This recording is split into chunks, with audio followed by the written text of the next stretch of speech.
Muito boa tarde, senhoras e senhores jornalistas. O Conselho de Ministros aprovou hoje o Decreto-Lei que elimina a obrigatoriedade de aprovação dos selos postais pelo Governo, sem prejuízo das orientações que sejam dadas ao CTT no âmbito do que está previsto no contrato de concessão, assim como o registro dos utilizadores da banda cidadão, dando cumprimento às medidas Simplex, selos simples e banda do cidadão previstas no programa em 2016.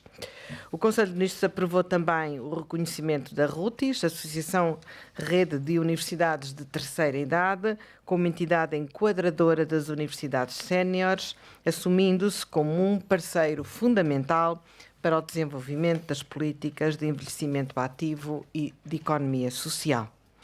O Conselho de Ministros aprovou ainda o Programa Nacional de Coesão Territorial, sendo a primeira vez que um governo define uma estratégia nacional para o desenvolvimento do interior e, desse modo, para promover a coesão territorial.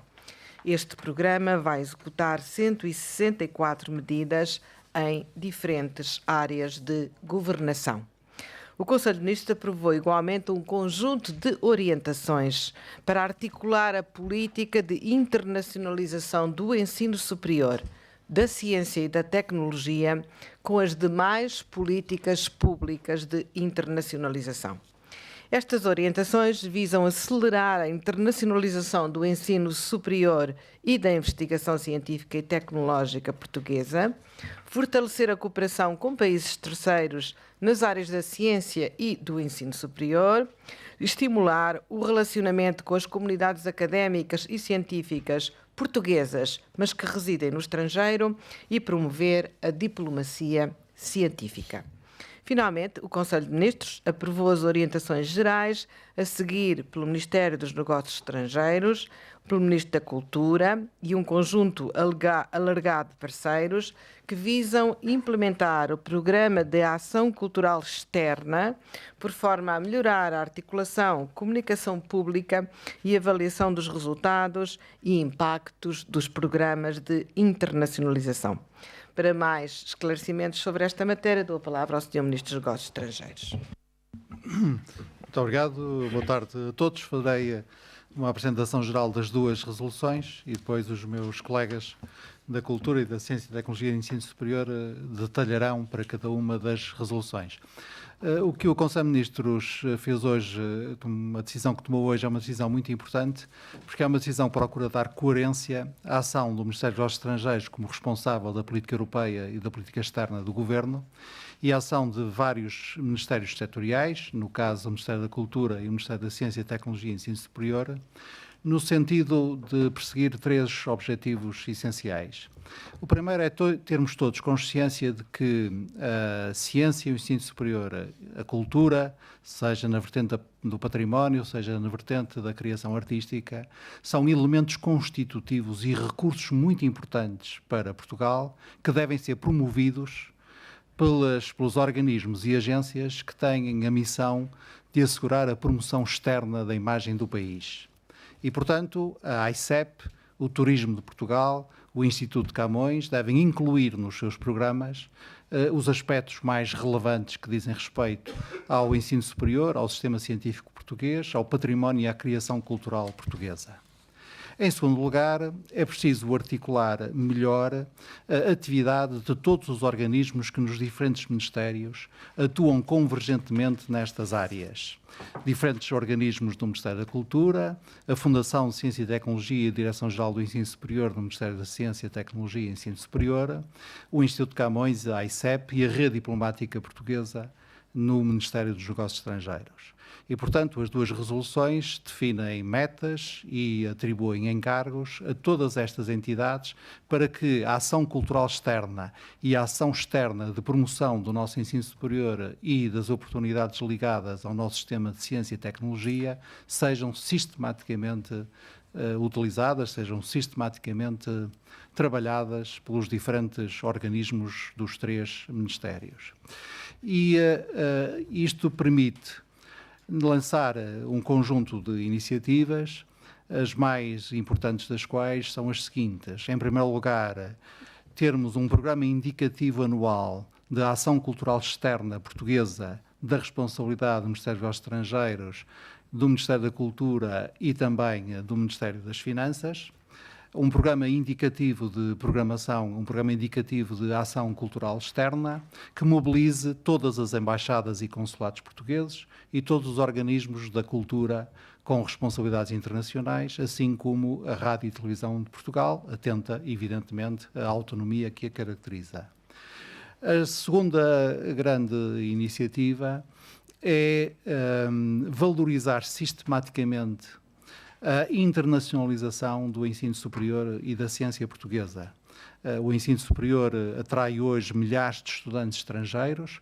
A ciência portuguesa é uma ciência profundamente internacionalizada e nós devemos usar sistematicamente este nosso trunfo para atrair os melhores estudantes, os melhores investigadores, os melhores professores também para o nosso país. E, finalmente, colocar em prática um conjunto de programas no âmbito da ciência, tecnologia e ensino superior que valorizem a afirmação de Portugal no mundo a partir dos recursos valiosos que tem nesta área.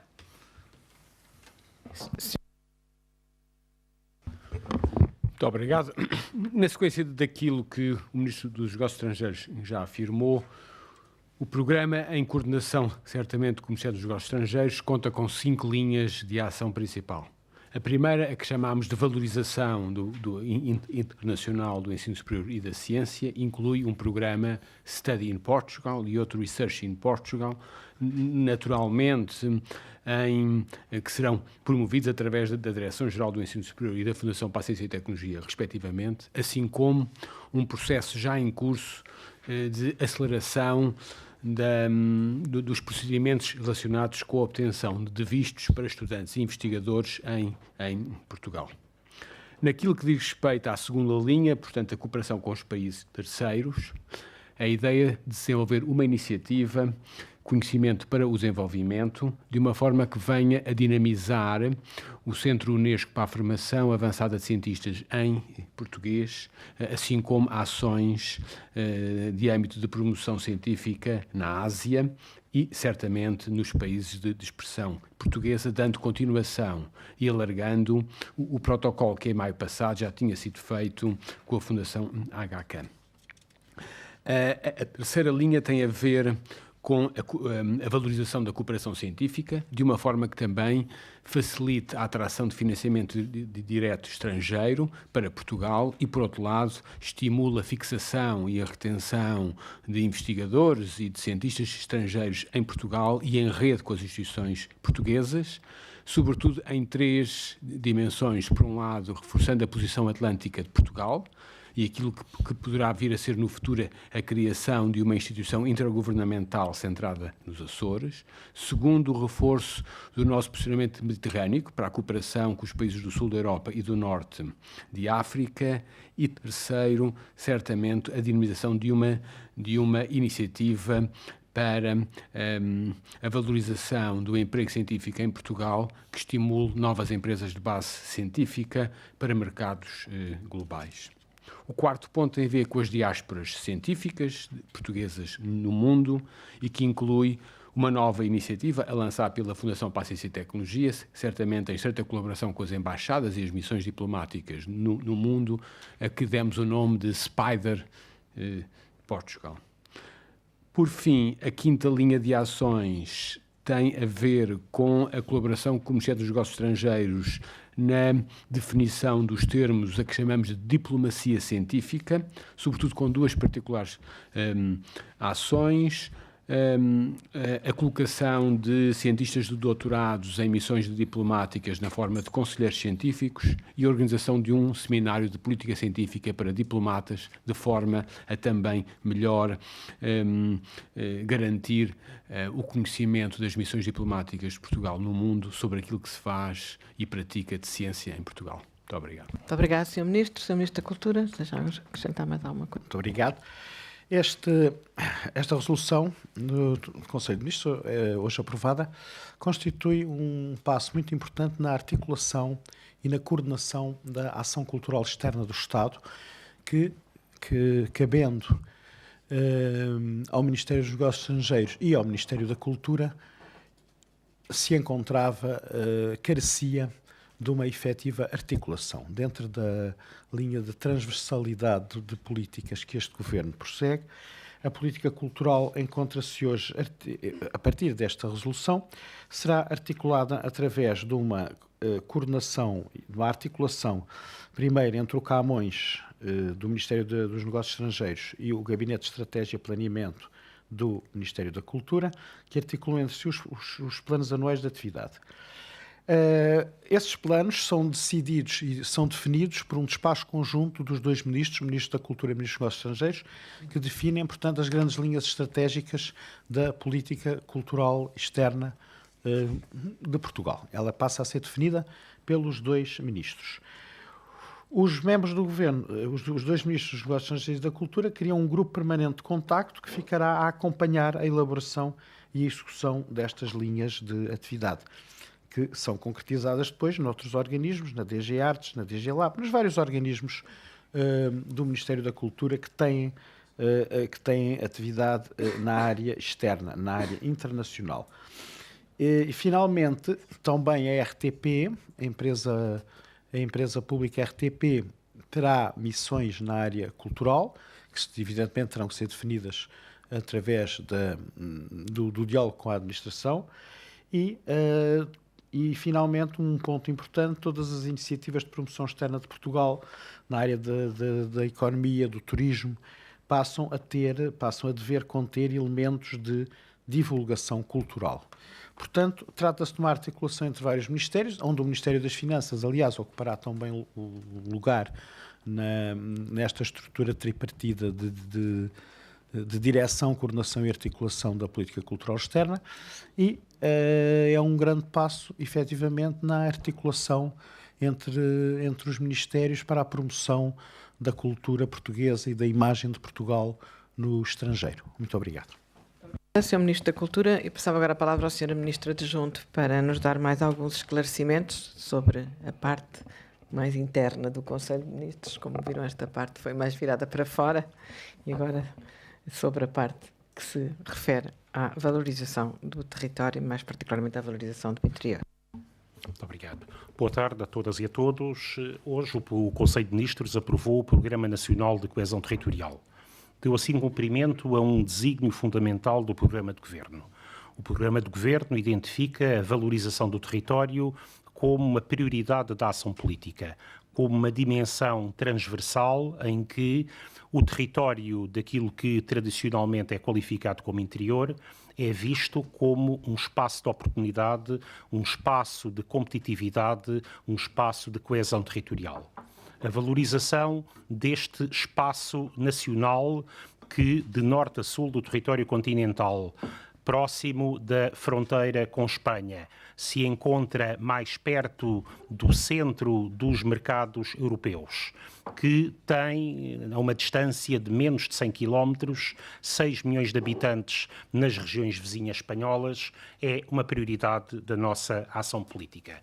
Foi possível realizar este plano dentro do prazo previsto no programa de governo. Queria também aqui realçá-lo.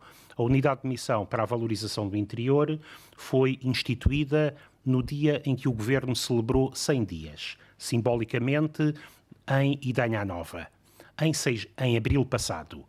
Em 6 meses foi possível, num trabalho intenso, quer em cooperação envolvendo todos os ministérios, quer em diálogo com os agentes locais, autarquias locais, com todas as comunidades intermunicipais do interior, associações de desenvolvimento local, instituições de ensino superior e instituições de investigação do interior, em diálogo com os parceiros sociais que identificaram representantes para a construção deste plano, foi possível, em 6 meses, estabelecer um programa com uma dimensão profunda, que olha para o futuro, que recusa uma visão fatalista e assistencialista do interior. E a partir daqui eu queria, realçando e saudando o trabalho desenvolvido pela Unidade de Missão para a Valorização do Interior, designadamente os seus responsáveis, a coordenadora a professora Helena Freitas e o coordenador adjunto, o engenheiro João Paulo Catarino, a partir daqui o Governo passa a dispor de um instrumento de ação que nos permite, em primeiro lugar, apontar a centralidade no âmbito das políticas públicas desta estratégia, traduzida em 164 medidas concretas. Medidas que se estruturam em torno de 5 eixos. Um interior mais coeso, um interior mais competitivo, um interior mais sustentável, um interior mais conectado, um interior mais colaborativo. Esta dimensão de coesão territorial associa estratégias que setorialmente vêm já a ser desenvolvidas por várias áreas de governo, com aquilo que é um plano de ação para toda a legislatura, com aquilo que é uma dimensão estratégica olhando o médio e longo prazo, infletindo o custo do abandono do interior, o custo da desertificação. Esta ação a 3 níveis é essencial para que não se perca esta centralidade do interior. São medidas que algumas são já vossas conhecidas, mas que se inserem nesta visão integrada para o interior. Estão, neste caso, as medidas já decididas pelo Governo, como a política de proximidade na Justiça, com a reabertura de tribunais, com a ativação de secções de proximidade, com a realização local de julgamentos em matéria criminal ou de família. Inserem-se nesta estratégia as decisões que foram tomadas em matéria de saúde, visando atrair médicos para exercer funções no interior e facilitar as condições de recrutamento de especialistas para os hospitais das zonas do interior.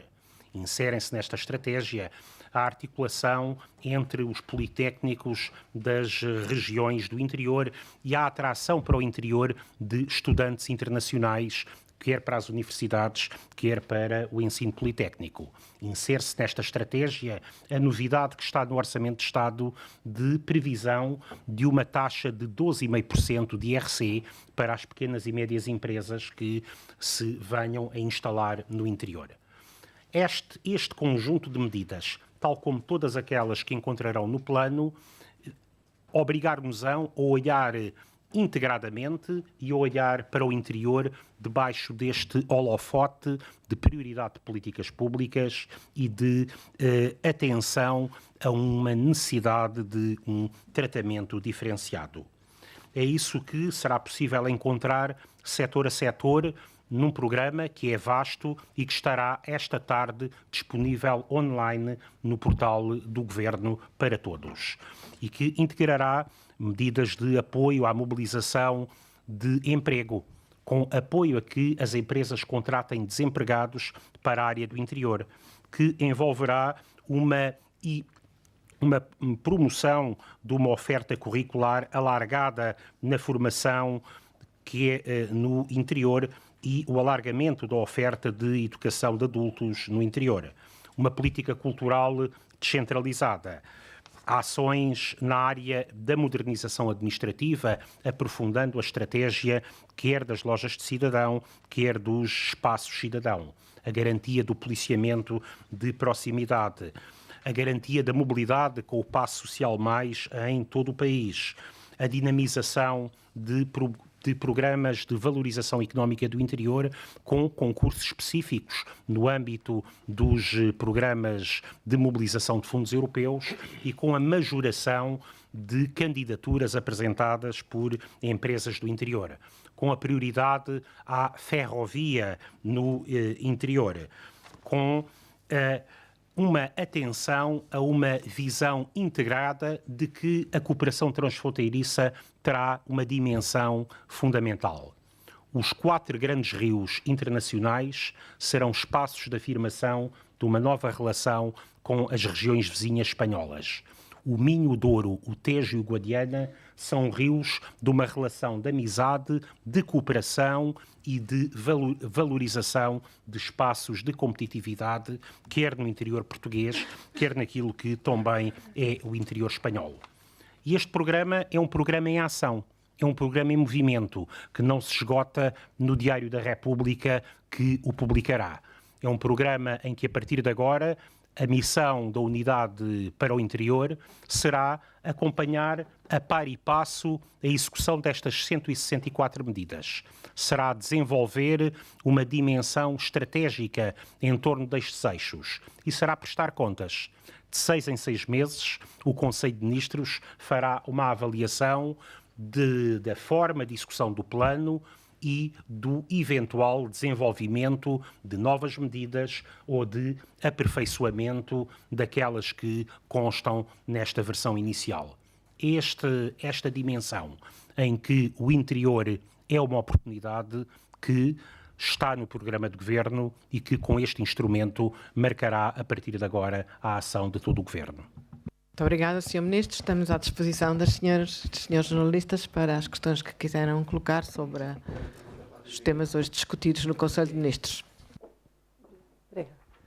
A Sandra Antunes TV tem 2 questões, uma para o Ministro Adjunto, a quem pergunto se neste programa para a coesão territorial está prevista a reabertura de algumas escolas encerradas pelo anterior governo, no interior, obviamente. E para o Ministro dos Negócios Estrangeiros, pergunto se já recebeu alguma resposta do Iraque sobre o pedido de levantamento da imunidade parlamentar aos filhos do embaixador, já que o Sr. Ministro disse na semana passada que esperava uma resposta até ao final desta semana. Sr. Ministro dos Negócios Estrangeiros, não foi uma questão discutida no Conselho de Ministros, naturalmente. Ser. A resposta é simples, tenho todo o gosto em dá-la.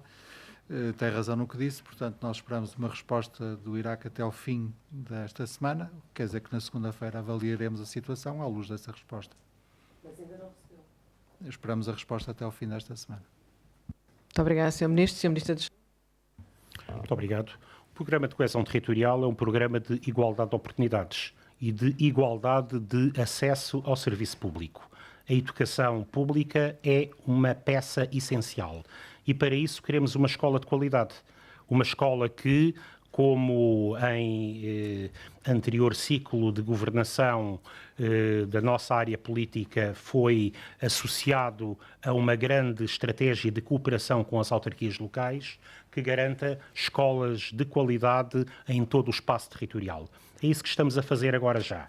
Os municípios, em cooperação com o Ministério da Educação, partilham responsabilidades, partilham encargos financeiros numa estratégia de mobilização dos fundos europeus para a requalificação de escolas secundárias em todo o país. E, portanto, o que está em causa não é uma estratégia de reabertura de escolas que foram encerradas. Muitas dessas escolas foram encerradas pelas boas razões para garantir respostas educativas da melhor qualidade que queremos que existam em todo o território nacional. Aquilo que o Programa de Coesão Territorial prevê é uma articulação atendendo àquilo que são as necessidades específicas dos territórios, garantindo a igualdade no acesso às várias áreas de formação curricular, em diálogo com as autarquias locais, isto é, que não haja uma disparidade de ofertas educativas em função dos territórios. Isso tem de passar por um diálogo com as comunidades intermunicipais, em que se atenda também, dentro de um debate que está em curso, ao número de alunos adequado a responder a espaços de coesão territorial e também que a formação de adultos também exista no espaço do interior. Esse grande buraco negro que foi o desaparecimento da formação de adultos tem no nosso governo uma resposta que é o programa Qualifica. O Qualifica responde à preparação de desempregados em áreas mais urbanas para novos empregos, mas também visará criar oportunidades de emprego nas zonas de interior. Obrigada, Sr. Ministro. Joana Feliz, da Agência Lusa. Uma pergunta para o Sr. Ministro da Cultura. Também não foi um assunto aqui levantado, mas tem a ver com o corte que foi conhecido para a Agência Lusa concretamente. Eu perguntava-lhe se foram razões orçamentais que determinaram este corte, depois deste Governo ter feito um aumento no anterior, no anterior orçamento, se ainda há margem na especialidade para mudar esta situação e também se pode avançar o que é que passa por reequacionar o contrato que há com a Agência Lusa. Obrigada. Muito obrigada. Sr. Ministro. O processo orçamental não está concluído.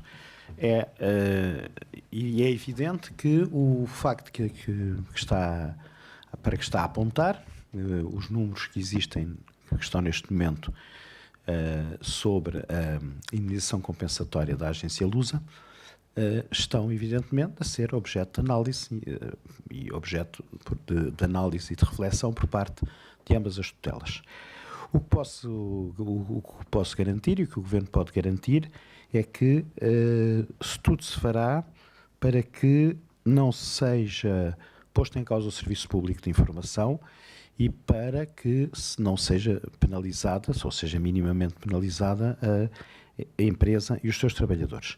Como lhe disse, o processo orçamental não está concluído e, portanto, eu também lhe posso assegurar que há a maior atenção sobre essa questão que levantou por parte do Governo e das duas tutelas, quer do Ministério da Cultura, quer naturalmente do Ministério das Finanças, e ainda hoje mesmo reunirei com a administração da Lusa para encararmos justamente em que medida o contrato que terá que ser equacionado com os dados que vierem a resultar do orçamento, em que medida poderemos reequacionar esse contrato que falta ainda ser assinado. Muito obrigada, Sr. Ministro. Joana Navais, da SIC. Bom dia. Queria questionar o Ministro Adjunto sobre este programa. Já lhe fizeram a questão em relação à educação, pelo que percebi, o Governo não está a reequacionar a reabertura de algumas escolas que foram encerradas nos últimos anos, não havendo alterações na rede escolar. Pergunto-lhe, para a área da saúde, está a ser equacionada alguma alteração? Foram já anunciados algumas medidas, nomeadamente os benefícios para os médicos que aceitem colocar-se no interior, em termos de organização do mapa de centros de saúde e de extensões de saúde, vai haver ou não alterações. E queria também fazer uma questão externa, uma vez que há abertura para isso, e tendo aqui uma amostra de 5 ministros e havendo agora a polémica em relação às incompatibilidades dentro do Governo, queria perceber se é assim tão frequente, tendo aqui esta amostra presente, haver escusas, pedidos de escusa dentro do Governo. E já agora, como é que respondem às acusações do PSD, que diz que este Governo está a trabalhar em part-time e quer que seja divulgada uma lista de incompatibilidades? Sr. Ministro Adjunto, se faz favor. Muito obrigado. O Programa de Coesão Territorial é um programa de igualdade no acesso ao serviço público e de promoção da competitividade numa dimensão de mobilização de investimento privado para o interior. E, portanto, não é adequado colocar o debate em torno da criação de serviços ou o encerramento de serviços. Não é de todo um programa de encerramento de serviços, mas o que está aqui em causa é uma resposta de qualidade em que a palavra local será decisiva. Fizemos-lo também já na saúde. No Conselho de Ministros da Saúde foi decidido que os municípios passariam a indicar um gestor executivo nas unidades locais de saúde e passariam a presidir aos conselhos consultivos de todos os hospitais EPE e hospitais do setor público administrativo. Este não é um programa de regresso a um qualquer passado. Não é um programa que deva ser centrado numa discussão sobre reabertura de escolas ou reabertura de equipamentos de saúde. É um programa de construção do futuro, de mais economia, mais competitividade, melhor saúde e melhor educação no interior. Muito obrigada. Respondendo à sua questão que naturalmente também não foi objeto de discussão do Conselho de Ministros, posso lhe garantir que o Governo trabalha e trabalha muito, e a prova está nos resultados, nos programas e nas medidas que já executou apenas durante um ano, e também no resultado a que chegou em matéria de déficit orçamental, que não acontece por acaso, resulta também de muito trabalho e de muito esforço para garantir esse equilíbrio. E também lhe posso dizer que não é frequente, mas quando acontece, naturalmente é a obrigação imposta não só apenas pelo Código de Procedimento Administrativo, mas também por deveres de conduta, ética, de que quando nos sentimos nessa situação, devemos delegar competência em quem possa exercê-la ou sem qualquer suspeita relativamente à decisão tomada. Não creio que seja uma decisão frequente. Tenho aqui ao meu lado o Sr. Primeiro-Ministro em exercício, que pode falar em nome de todo o Governo, mas não sei se quer acrescentar alguma coisa. Muito obrigado. Apenas uma frase. O Código de Procedimento Administrativo e o Código de Conduta apresentado por este Governo e que autovincula o Governo são muito claros na definição das situações em que nós devemos pedir escusa por estarem em causa eventuais conflitos de interesse.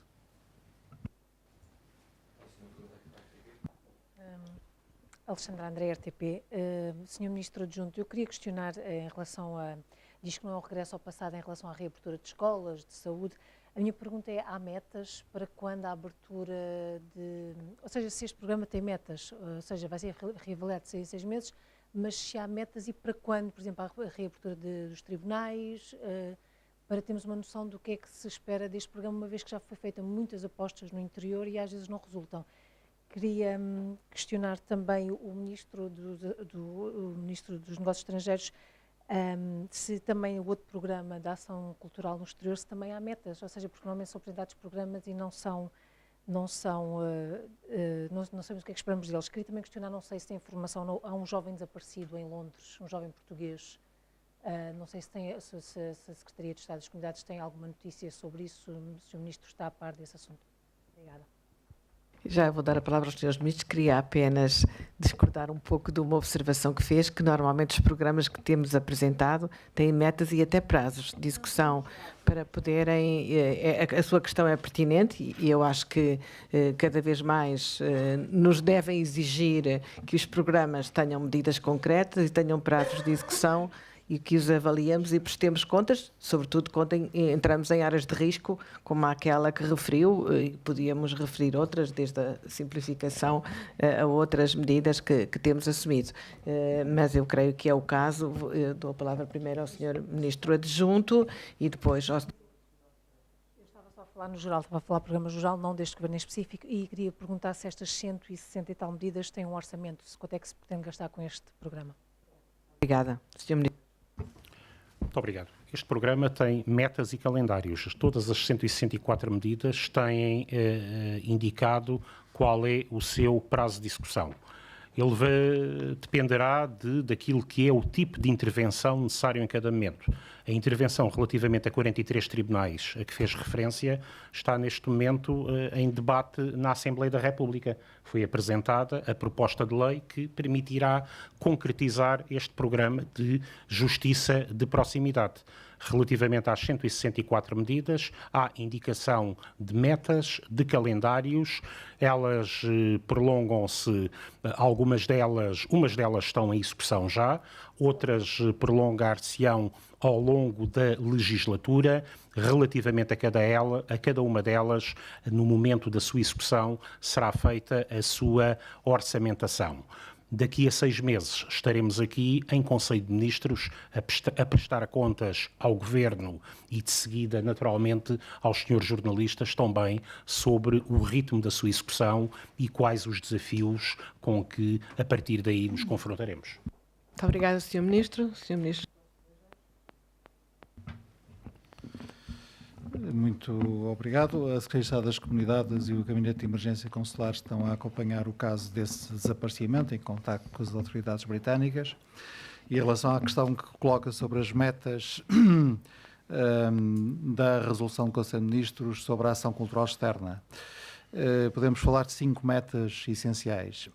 A primeira meta é fazer com que o Instituto de Camões, que é responsável pelas atividades de ação cultural externa do Ministério dos Negócios Estrangeiros, o GEPAC como o Gabinete de Estratégia e Avaliação e Planeamento do Ministério da Cultura e os diferentes organismos do Ministério da Cultura que têm também ações culturais externas, como por exemplo a Direção-Geral das Artes, a ICEP e o Turismo, que têm responsabilidades na promoção externa de Portugal. Estas 4 entidades fundamentais trabalham em conjunto na definição da ação cultural externa coerente e programada do país anualmente.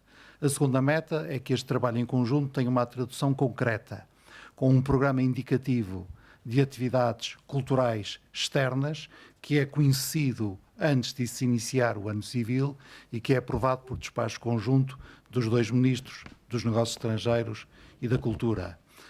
Hoje, se eu quiser saber quando é que em 2017 e onde é que se vão realizar ações sistemáticas de promoção do cinema português, em que países, não o sei. Mas até janeiro de 2017, em cumprimento desta resolução, passarei a sabê-lo.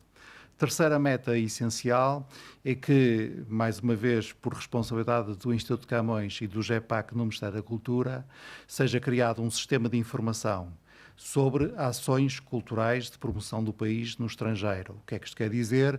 Se eu neste momento for um promotor cultural, um artista ou um mediador cultural ou um programador que queira saber o que é que, por exemplo, a Embaixada de Portugal em Tóquio está a fazer ou a prever fazer na área artística em que eu trabalho, não sei, porque não disponho de uma base de dados para isso. A partir do momento em que esta resolução do Conselho de Ministros seja implementada, passarei a saber, porque posso consultar nos portais do Instituto de Camões e do GEPAC essa informação. Quarta meta muito importante é esta também muito concreta. Doravante, nenhuma ação de promoção do país no exterior financiada com recursos públicos pode deixar de incluir a promoção de elementos do património cultural e da criação artística portuguesa. Neste momento, só para dar exemplos concretos que todos nós conhecemos, foi possível este ano realizar-se ao mesmo tempo, na mesma cidade, uma feira económica portuguesa e uma exposição da arquitetura portuguesa, sem que na exposição houvesse referência à feira e na feira houvesse referência à exposição. Isto acaba hoje. Nenhuma feira mostra a ação de promoção turística no estrangeiro que conte com apoio público, com apoio e financiamento público, pode deixar doravante de incluir também elementos de promoção relativos quer à criação artística, quer ao património cultural português. E, finalmente, quinta meta, uma meta financeira. Nós não tratamos aqui do volume de financiamento, porque essa é uma discussão orçamental, que está, aliás, já em curso na Assembleia da República, mas tratamos aqui de metas de proporcionalidade e, portanto, a resolução do Conselho de Ministros diz que o conjunto dos organismos do Ministério da Cultura com responsabilidades internacionais e o Instituto Camões devem afetar em cada ano pelo menos 10% do seu financiamento a atividades de ação cultural externa. Poderia continuar, mas estes são 5 exemplos evidentes de metas concretas. Muito obrigada. Boa tarde. Tenho uma questão para o Sr. Ministro da Cultura. Queria perceber se, com o orçamento que tem para o próximo ano, vai ser possível recuperar convenientemente alguns serviços públicos de cultura. Há quem fale de um aumento de verbas ilusório. Há verbas que serão consignadas à Santa Casa da Misericórdia, verbas para a inclusão de instituições na esfera do Ministério da Cultura que não estavam no Ministério da Cultura. É um aumento ilusório de verbas? Acho que nenhum ministro lhe iria dizer que tem o orçamento que gostaria de ter para o ano, mas, de qualquer modo, dou a palavra ao Sr. Ministro da Cultura, não, talvez seja a exceção. Houve uma má leitura dos quadros orçamentais. Efetivamente, há um reforço em todas as áreas. Como a Sra. Ministra da Presidência disse, se era o reforço ideal não é, mas há um reforço significativo e há um reforço em todas as áreas, quer nos serviços públicos de cultura, quer nas empresas, os teatros, nomeadamente, a OPARTE, mas também na Direção-Geral do Património, portanto, que abrange todos os museus, monumentos, no apoio às fundações culturais. Portanto, o aumento positivo dá-se em todos os organismos da cultura.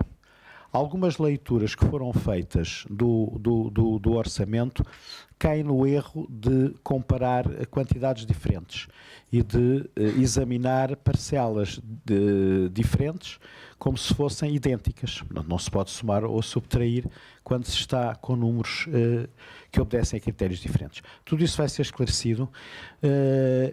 No que referiu, é certo que o Teatro Nacional Dona Maria II deixou de estar no orçamento do Ministério das Finanças, passou para o orçamento do Ministério da Cultura, porque de empresa pública passou a empresa pública reclassificada, mas não deixou de ter, e se compararmos os números dos orçamentos, e vamos evidentemente trazer esses números a público, neste orçamento há um reforço muito concreto de todas as áreas, de todas as instituições do Programa Orçamental Cultura.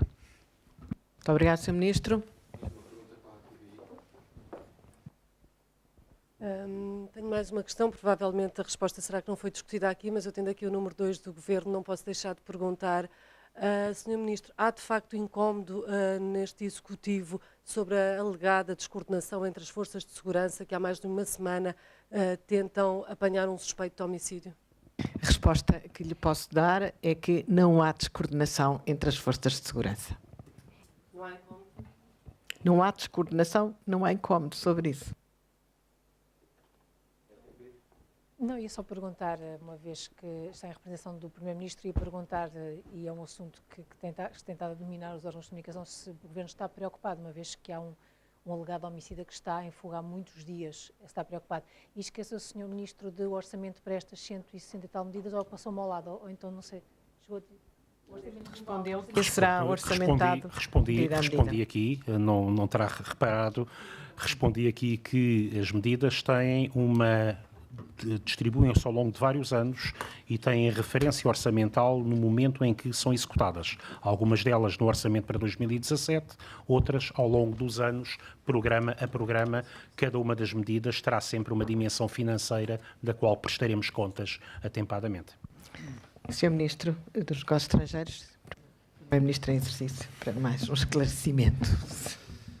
Muito obrigado. Evidentemente, o facto de haver um suspeito do crime de homicídio que ainda não foi detido é um motivo de preocupação.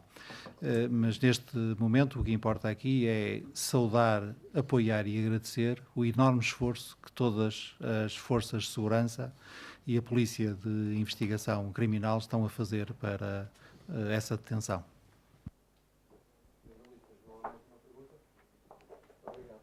Obrigada e muito boa tarde, senhoras e senhores jornalistas.